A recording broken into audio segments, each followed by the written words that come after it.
Raconte-moi une histoire, demandait Dunia quand il se couchait. Il découvrit rapidement qu'en dépit de son apparente jeunesse, elle pouvait se montrer exigeante et qu'elle avait des idées bien arrêtées, au lit comme ailleurs. Il était corpulent et elle avait l'air d'un petit oiseau ou d'un phasme. Mais il avait souvent le sentiment que c'était elle la plus forte.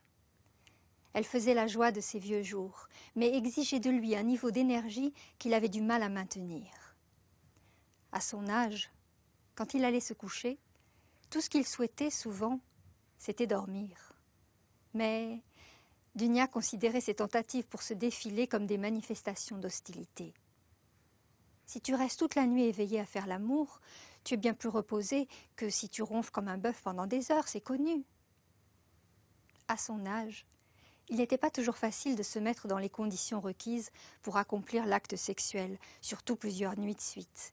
Mais Dunia voyait dans ces difficultés d'érection liées à l'âge la preuve de son manque d'amour. « Quand tu trouves une femme séduisante, il n'y a jamais de problème, lui disait-elle, peu importe le nombre de nuits d'affilée. Moi, je peux faire l'amour sans arrêt. Je n'ai aucune limite. » Il découvrit que ses ardeurs physiques pouvaient être tempérées quand on lui racontait des histoires. Et cela lui apporta quelque soulagement.